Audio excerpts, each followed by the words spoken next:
I think so much sometimes we just come into situations like this where we're trying to be so understanding because we think that's what's going to get us the guy. We think that's what's going to make them appreciate us. We think that that's what's going to bring the closeness. But it's not, because you're not getting what you want. You're just sitting there providing them with whatever they want and being understanding. Don't be so understanding that you settle for not being treated the way that you deserve. Excuse me, can I please talk to you for a minute?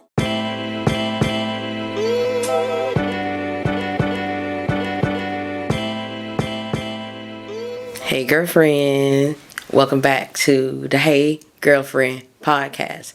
I'm your host, mindset and intuitive coach, Kindall D. So today's topic is gonna be what I did that changed the dating game for me. So it's a few things, well, more than a few, because I was thinking like, I didn't always know how to date. I mean, if y'all read my book, Toxic Ex Chronicles John, and seen how my dating history is, that's pretty much the bulk of it. All my 20s was spent just like in toxic relationships. And it wasn't never really us dating. I just kind of threw myself into there. Like, oh, you like me, let's go. I say that a lot. That's my thing. Like, oh, he likes me, so, and he's attractive, so, okay, we'll work the rest out. That's all I knew. That's all I went for.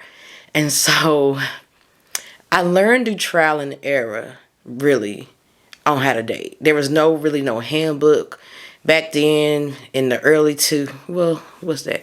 Around 2011-ish, 12, 13-ish. Social media was, around, but it wasn't really like it is today. It didn't have a lot of people like me doing what I'm doing. And it's more now, and it's great, but it wasn't really when I was, dating. So I didn't really know what the hell I was doing. I did a lot of trial and error. And I would date, get my heart broke, or get disappointed, and realize, okay, this is not going to work. Let's take a moment, take a beat. What I got to do? Okay, this makes sense, that don't. Let's see, try to do that. And I started just kind of piecing together.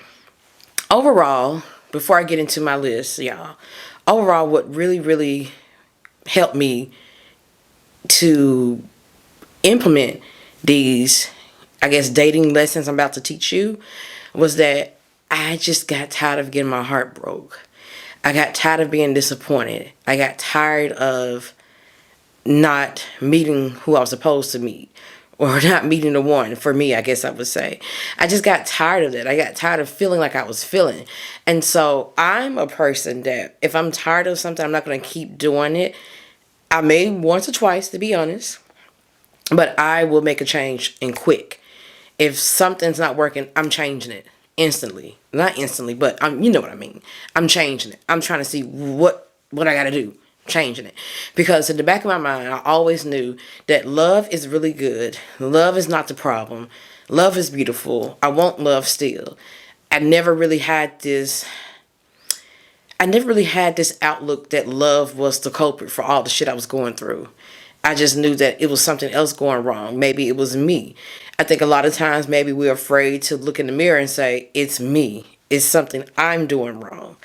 And it doesn't mean that something's wrong with you. It just means you don't know what the hell you're doing. And so it's okay.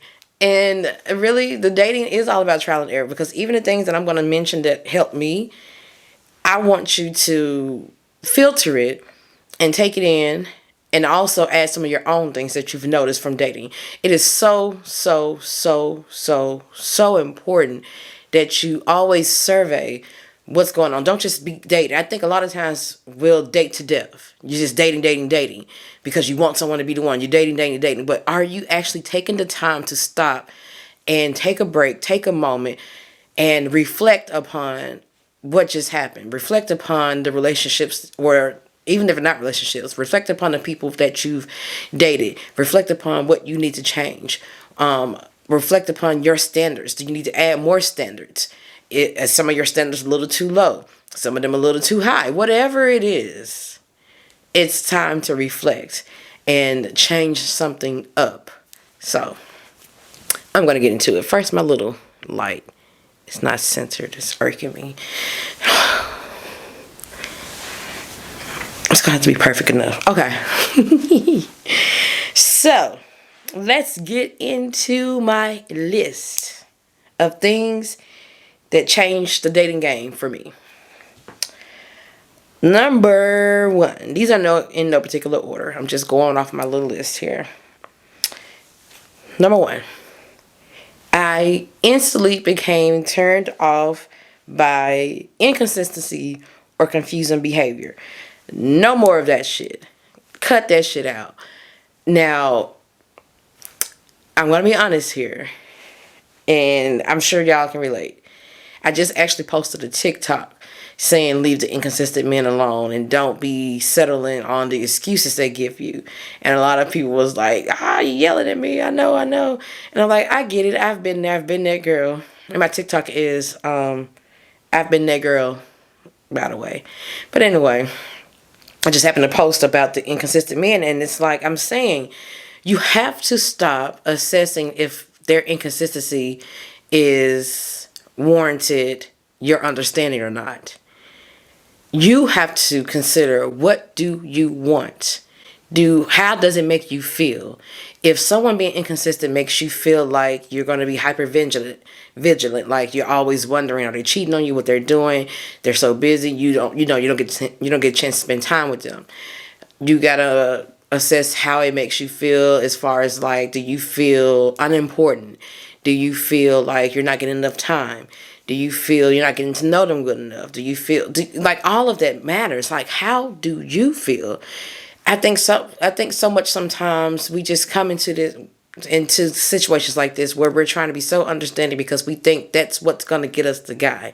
We think that's what's going to make them appreciate us. We think that that's what's going to bring the closeness. But it's not, because you're not getting what you want. You're just sitting there providing them with whatever they want and being understanding. Don't be so understanding that you settle for not being treated the way that you deserve. And I did that for a long time, was be super understanding. I would understand some shit. I would understand some shit that I had no business understanding. Giving too much grace, giving too much benefit of the doubt when I should have just been giving doubt. So, what I'm saying here is, I know this may be hard to do when you're so used to it. You may be thinking in the back of your head that, I'm going to be mean if I'm not understanding, or, I really like him, so let me try to understand his situation, or, you may be, all that may be going back in your head. But at the end of the day, girlfriend, you have to understand that may not be enough for you. He may not be enough for you. And it doesn't mean that he's a bad person. He can legit have some things going on. He can legit be, just really busy, working a lot, doing whatever he's doing. And if that is the case, then that's when you decide, okay, is this enough time for me? Is this going to be enough for me? If not, you have to move it on. And you may be thinking you may not meet someone you like again and all that. You will. You can't think like that. So it's either you're going to be sitting there stuck, not getting what you want, or you're going to be afraid to move on because you think you're not going to find someone again. I'd rather just move it on and try my luck with that instead of sitting around being unhappy. It's like once you've done it so much and took so much shit off of someone and gave them so much benefit of the doubt and just got shitted on in the end, like, that's what helped me to not do it so much and be turned off from it, because I'm like, I know how this shit is going to end.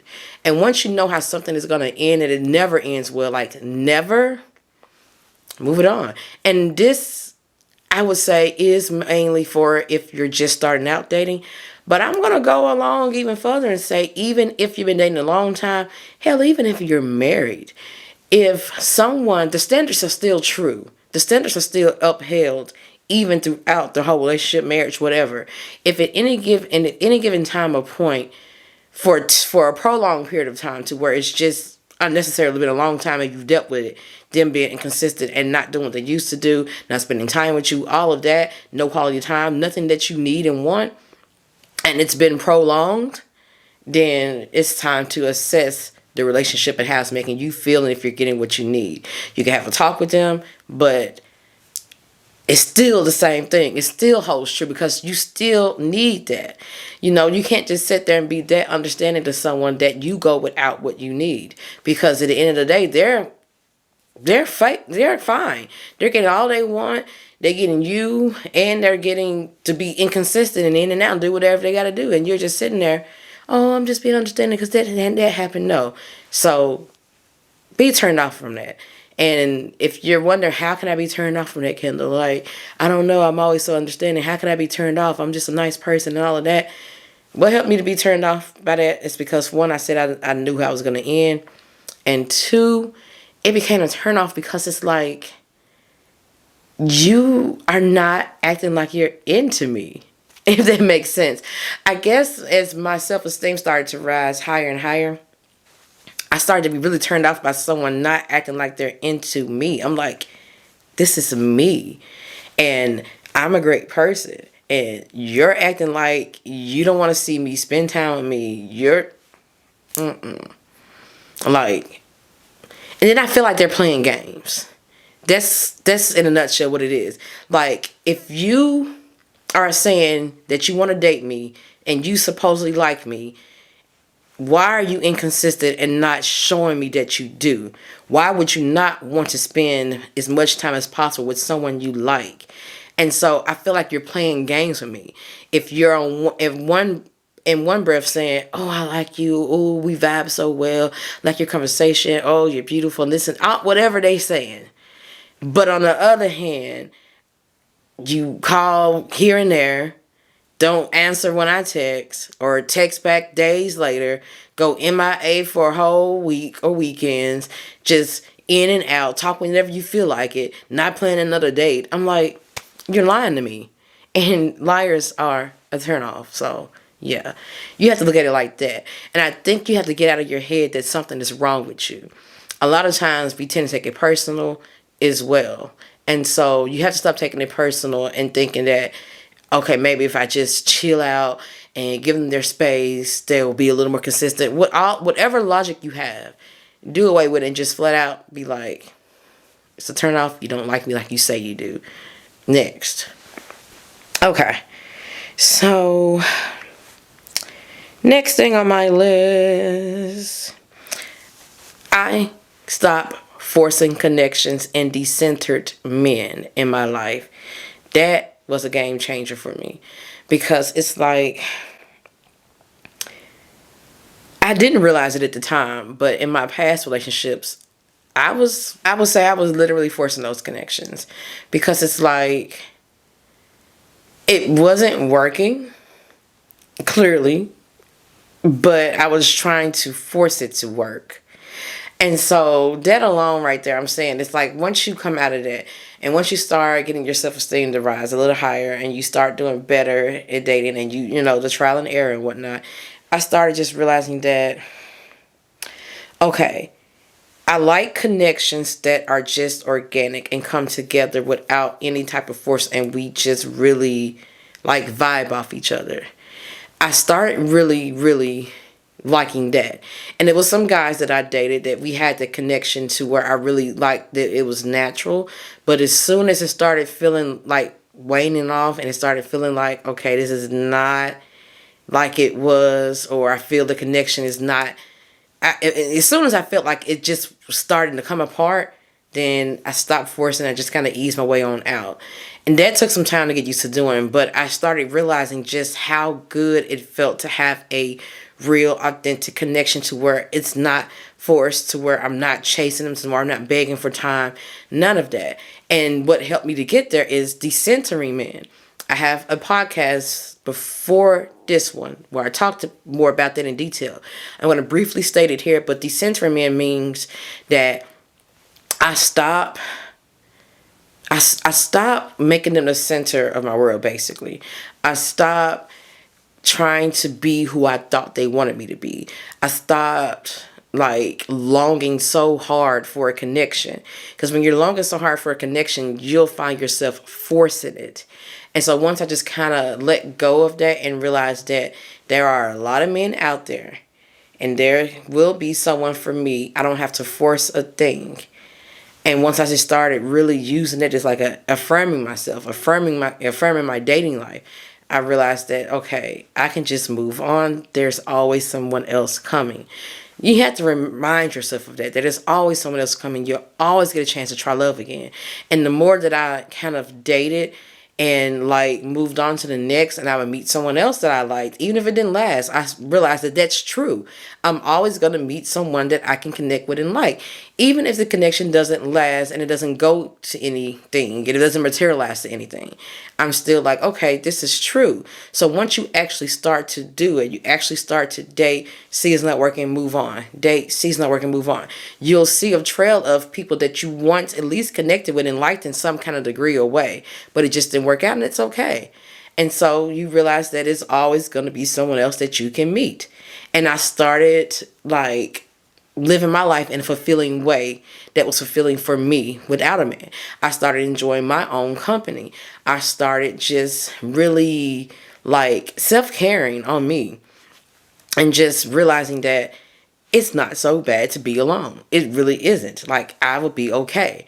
And that right there just changed it all for me, because when I came into the dating scene after that renewed, I guess, vision, but when I came into the dating scene, I realized that there's a lot of different men out there that I can date. And I realized that I just realized I'd be okay. Like, that's the simplest put it. It's like, I think sometimes we get so caught up in our head and in our mind thinking, oh, we're not going to meet someone else, or oh, this is the end, or oh, I really like someone, I'm going to like someone else. You know, you start doing all of that shit. It's not true. You're telling yourself a lie. And so I had to just realize that I'm going to be okay, basically. Next thing, being more assertive. Like, this changed the dating game for me, straight up. And I was initially afraid to be assertive because I was afraid of running someone off. But I started to realize that I have to speak up, because the men would act like that they can run over you. And I didn't like that feeling. So I had to speak up and speak out and be assertive about what I wanted, what I needed, what wasn't going to fly, what my boundaries were. Now, I'm going to admit, sometimes I would set boundaries shaky, meaning that I was a little nervous to do it and was like, I had to take a deep breath to get myself to do it and say it and to stand up for myself. But I did it. And once you do it, even while you're a little nervous and you're not used to it, but once you start doing it, you'll realize that you can. To me, like, practice builds confidence in anything. And so, yeah, you're going to be nervous and you're not used to it, but I got in my head that I'm not tolerating the same shit I used to anymore. I can't do this anymore. And so once you got that in your head that you want something real, you want something, you know, not going through the same shit you've been through, you change. And I started saying, I have to speak up. And so whatever it was, I was just assertive about it and assertive to them. And sometimes it would, you know, end up being okay. Like, oh, okay. They didn't realize they did whatever they did and I had to be assertive about. And it was no big deal. And sometimes it would run them off. And good riddance, because it's like, if me being assertive and speaking up for myself runs you off, that means you were really out to just control me and take advantage of me. And you didn't want to respect my boundaries. And so I started looking at it as that way. Not looking at it as that I'm running someone that could have potentially been the one. No, they weren't the one if they couldn't take my assertiveness. They weren't the one for me. As simple as that. And then I feel like if you have to be like over assertive and stay, and you have to keep asserting yourself and saying your boundaries and saying what you're not going to do and not tolerate, I think that's too much right there. Like, yes, have the assertiveness and be assertive. But if you feel like you have to always, you know, be that way with whoever you're dating or trying to get to know, you may want to rethink that. They may not be someone for you because, you know, you're doing too much to get them to act right. So that's also something you want to consider. I realized that the more that I dated, and I dated better quality men, I didn't have to be as assertive because they just knew not to fuck up because they didn't want to fuck up. As simple as that. Like, someone that actually wants something real and authentic, they're going to take care to not fuck up. It's really just that simple. And that leads me to my next one. Leaving after the first fuck up.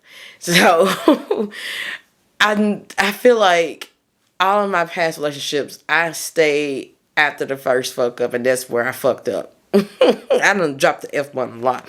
Let me slow down because I need some. I need to get sponsored in ads. I mean, I need ads for this.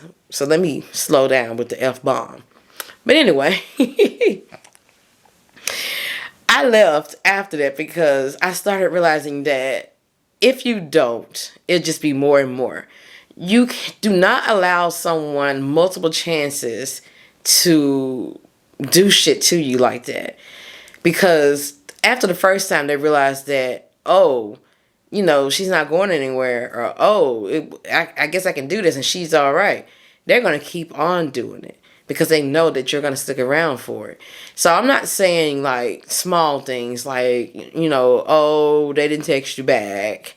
Or, maybe they fell asleep. Or, oh, they were like 5 minutes late to the date. Stuff like that. I'm not saying, oh, I'm done. I'm not saying little, you'll know. I'm not saying stuff like that. I'm saying stuff that makes you feel uneasy. That's what I'm saying. Like anything that makes you have that little feeling in your gut or stomach. Or you like, I don't like this. This don't feel right, or you feel uneasy. You'll know the feeling. I can't really tell you what it would be, but you'll just have that feeling, like that nervous feeling, like I don't like this. And it can be anything. It can be maybe you saw some text messages from his ex in his phone, or you saw him still talking to his ex, and y'all are trying to get to know each other, and he lied and told you that they're not talking. Or it could be that he has a criminal record and he said he didn't, but you find out he does. It can be you find out he's still living with his baby mama, or he's still living with, a woman, anything. And yes, they're going to have all types of logic for it. And some of the logic may even be true. But what you have to do is listen to your body and how it makes you feel. Leave after that. Because it's going to be something else and something else and something else. And then you're going to be too deep in. And then you're going to leave hurt and not disappointed. More than that, you're going to leave hurt and just like broken. Because you tolerated so much. That changed the game for me. Because I'm like, I'm not sticking around and tolerating shit. And once you set that for yourself where you're not tolerating shit. You're not tolerating those uneasy feelings. You're not tolerating someone that makes you feel uneasy about them. You'll realize that after each situation, relationship, or whatever it is you leave, it's not hurting as bad as it did before. The only reason why usually there's a lot of trauma in leaving after relationships, or a lot of healing that has to be done, is because you stuck around and tolerated red flags, rationalized the red flags, looked past them, tolerated their bullshit, or tolerated the fuck up the first time and thought it'll get better. When you stick around and do all of that and you're trying to endure all of that. And so then in the end, it's the same reason why you leave. And it's like, now you got all this healing to do because you're so broken from tolerating all of that. So the less you tolerate in the beginning, then the easier it is for you to come out unscathed, is what I'm trying to say. And this is not to say, like, of course, things can be going great, then they can betray you just all of a sudden. That can happen too, and that can be heartbreaking. But I'm telling you, to lessen your chances of coming out to where you have to go through years or months or whatever of all this healing and you're just broken and lost and confused, is if you leave after the first fuck up. Like, I feel like that changed for me because it helped me to just move on to the next and then try it again. And I wasn't so hurt and broken. Like, I'm even disappointed because I'm like, dang, I really like them. But when you leave and you're like, nope, I can't date them no more, or nope, next, then you realize that, okay, you're doing the right thing. Sometimes in the back of your head, you may be thinking like, oh, I wonder if I just should have stayed, or I wonder if I'm making the right decision. And that's why sometimes we stay, because we're afraid we're not making the right decision. I feel like that's because you're just used to tolerating a lot more. And so now you're like, oh, there's just one thing and I'm not tolerating and I'm gone. What if I would have tolerated, would have been all right? It's never all right. It's never going to be all right. That's something I realized. Like, it never changes. It's always the same thing. I've seen it enough and know enough that if I stick around, it's going to be some shit in the end. That's how it's always been. So I guess my toxic relationships did teach me that. Like, I'm not tolerating that shit. Because I've been there, done that. I know how it ends. Next. And this is a big one. So, this one here was like the final thing that I did that really kind of brought it all together. I stopped dating with my ego. I just did a post on this on my Instagram page, which is I've Been That Girl 2 on Instagram. Somebody already had I've Been That Girl, so I had to be I've Been That Girl 2, T-O-O. But, so, I had to stop dating with my ego. And let me explain what that means in detail. So, I feel like dating with my ego. I was dating for someone that was physically attracted to me, that looked good, someone that had a certain type of status, someone that had just a lot of surface level things is what I was looking for, I'll say, in a nutshell. I was really focused on the surface of them. And for me, I feel like focusing on that, it would have made me feel really good about myself to get someone that looked good on paper or on the surface to want me and act right for me and be with me. And so I was dating for that look. I wanted someone like that fit the type that I had. I was dating for a particular type. And so after the last guy I dated, right before my husband, after I dated him and I realized I swiped right on him on Tinder because I liked how he looked. And some told me not to. I'm like, Kindall, you're looking at him just because how he looks. That don't mean he right. Like, some told me to swipe left, but I swiped right anyway. And that situation didn't end well. I will say I didn't come out like traumatized. No, it was nothing like that. Like I said, as I started dating more and more, it would just be a little disappointment, move on after about a week, like whatever. And I remember with him, that didn't end well. And I was told myself, I'm not doing it again. I'm not dating just solely for looks. Like, yes, you have to be attracted to them. I'm not saying date somebody ugly and try to make that work and force it to work. Remember, I said we ain't forcing connections. But I'm saying I stopped looking at solely that.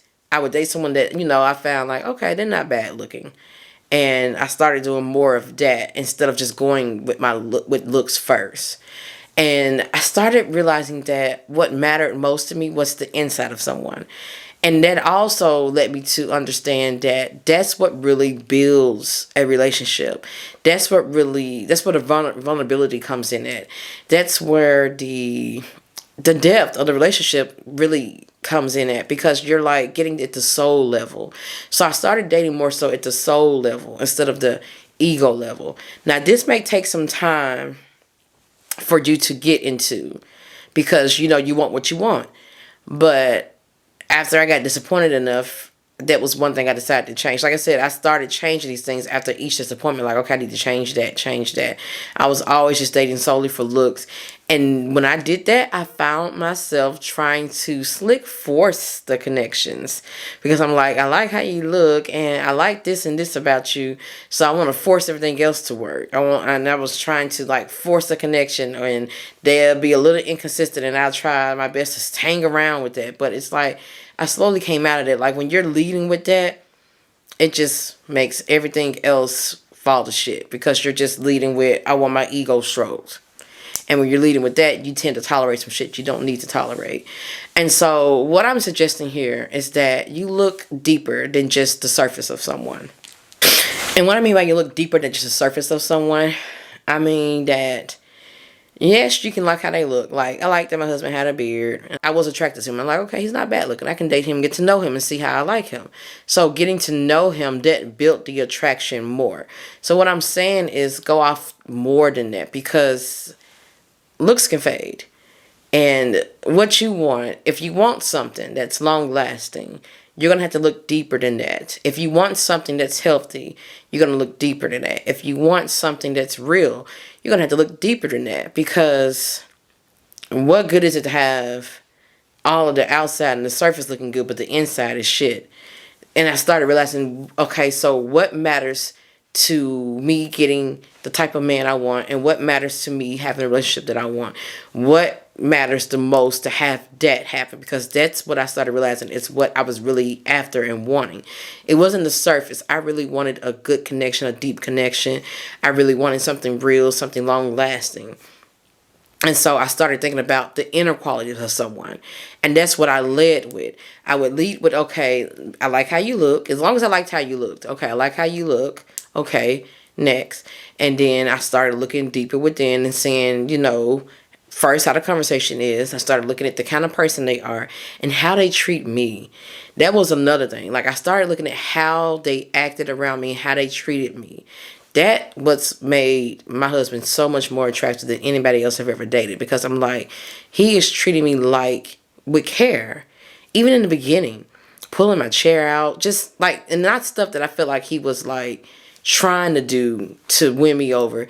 It was just natural. And he would just pull my chair out. And I remember he was leaving. He just got my to-go tray. I mean, he still does that now. And it's been 7 years. He still does those same things now. Just pulling my chair out, getting my tray. It's just things that are just second nature to him. And moreover, I realized he gets that from his dad. I've seen how his dad treats his mom.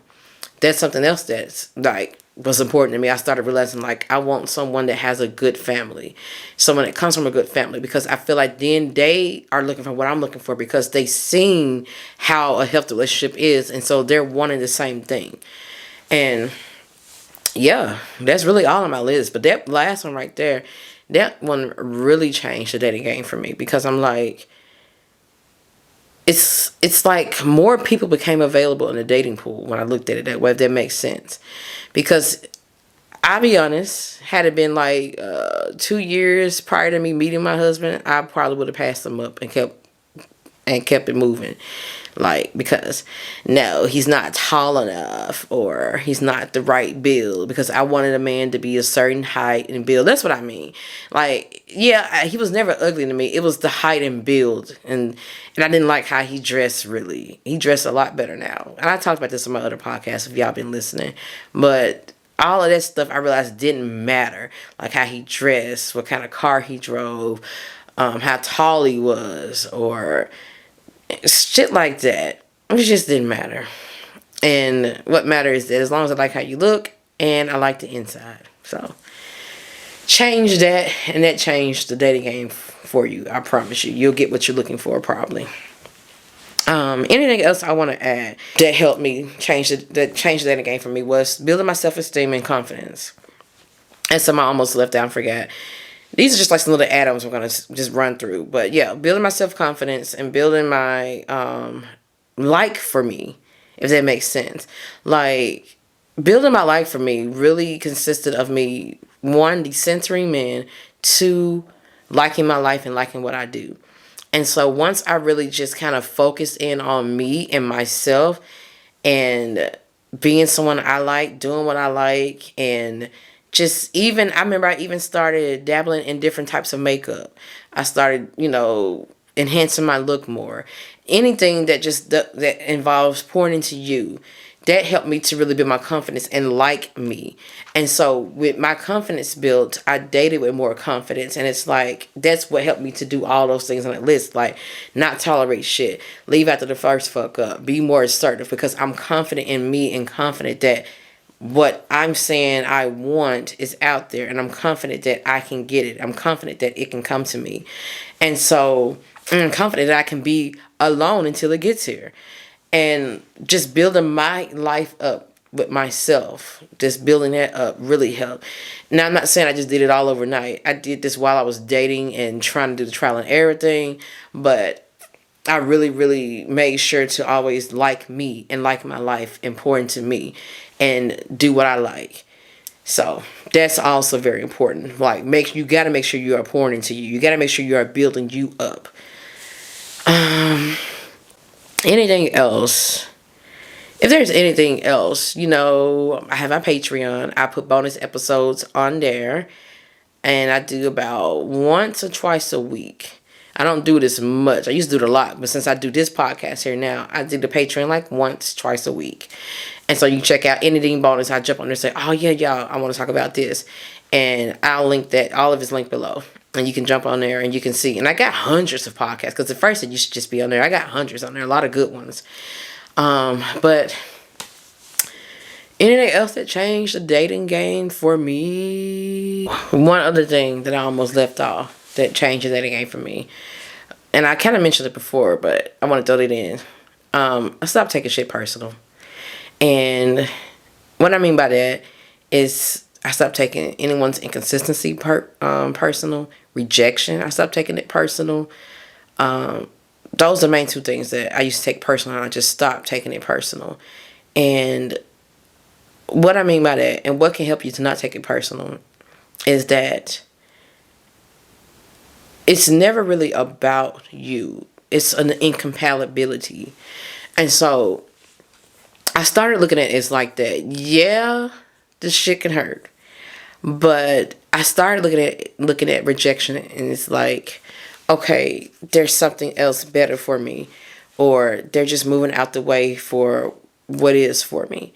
And in the moment, it's hard to think like that. But after some time, I started realizing that, okay, I appreciate someone actually rejecting me and saying that they don't want me, because that frees me up to find what is for me. And so what can help you not take shit so personal as well is that you develop your self-worth. And once you start developing that more, and you're changing your mindset around what certain things mean that happen to you, you don't look at it as like such a direct hit. Another thing that helped with that is that I understood that I also going to reject people. I'm also not going to like everyone I date. I'm also going to, have to decide that, okay, I don't want to talk to you no more. And I'll admit it was a few that I didn't really tell that to in the beginning. And I just kind of like stopped texting them or be inconsistent. And yeah, I know. And I was just kind of like, hope it taper off, because didn't want to be the bad guy, because I was so worried about, I know how it would feel if someone did me like that. So I don't want to be the bad guy and just tell them, I don't want to talk to you no more. I don't think it's going to go anywhere. I didn't want to have to do that. But after some time, I started realizing that that's not the way to operate. You can't take it so personal so that you can operate better and tell someone when it's not right for you. And that just changed it all for me, because I realized that it's not a direct hit at me. It can feel like it, but I feel like it feels like that because you may have some old wounds within, to where you were rejected, or to where you weren't, or where you felt abandoned, or whatever. You may have some old wounds, and it's just poking at that. It's like pouring salt into that. But you have to look at it with your higher self and your adult eyes, I would say, because usually the wounds come from an inner wounded child, or even inner wounded teen, your teen years. So I had to stop looking at it that way, and flip the mindset around it, and realize that, okay, it doesn't mean that something's wrong with me for them not liking me. They just may not see, that with me. And shit, I know it hurts, because it's like, damn, I thought I was all that. I know my, and then you can even know your worth and be like, damn, I thought I was the shit, and they don't think that about me. Damn. It don't mean that you're not the shit. It means you're just not for them. It's simple as that. You have to just keep telling yourself that you're just not for them. And after some time, it became a little bit easier. And I remember I even wanted to reach out to the guy that rejected me. And I think I did, but I think he had blocked me or either ignored me. And I was like, you know what? I really appreciate you not stringing me along and just being straight up. And that right there really, because after some time I thought about it, I'm like, he could have really led me on, because he kind of did already, but I never went there with him and never got any deeper or serious. And I kind of knew that it was going to end up being, him not thinking we're compatible. But I just kept trying to kind of force the connection, like I said, I used to do. But it's like, yeah, I appreciated it, because it could have went a different way. It could have went a whole different way, is all I can say. So, yeah, don't take the shit personal. That'll make the dating game not feel so hard. And you have to look at it and remind yourself that you, too, will have to reject somebody, or won't like everybody, or will have to move it along when you realize you're not compatible with somebody. You too won't like everybody. So that means not everybody will like you. And what can also help further is realizing that those people that you don't like or didn't feel compatible with, you more than likely didn't think they were a bad person, so to speak. You probably just didn't really think they were a good fit for you. It doesn't mean they have to be a bad person. Like, you being you cannot be a match for somebody, and it's okay. There's something else I want to throw in real quick. I almost forgot. Being your authentic self has really helped me. And that's hard in a sense because you may be feeling like my authentic self may not get the guy, but that's okay. You're not getting the one that's for you. Like, you have to lay all of you out, basically. Put all you out on the table and be like, this is me. Take it or leave it. And if they leave it, that means it wasn't going to be a match. No forced connections, remember? And so once you kind of develop a liking for yourself, build your confidence, and you be your authentic self instead of what you think a man wants, you'll find someone that is a match for you, because you're not doing anyone any good, and you're doing just a disservice to yourself by being someone you think they want in the beginning, and then later on it just starts to be like a mismatch, and it's like, okay, we can't connect anymore because you're not the same as you was in the beginning. So it's just best to just be you from the start. And so that you can get something long lasting what you really want. You can't be doing all of this quick shit and short term shit because it's not leading anywhere. So it's best to just be real upfront. So yeah, be your authentic self to get who's for you. And being your authentic self may not get the person that you thought you wanted, but they get the one that you need. Okay? So that's all I got for this episode, girlfriends. So, I think I want to talk a little bit more about becoming someone you like. Yeah, I'm thinking that may be the next podcast episode or either a bonus on my Patreon. By the time I've edited this and I'll do all that, I'll know where I want to go with it. But I do want to do more of becoming someone you like or building your her.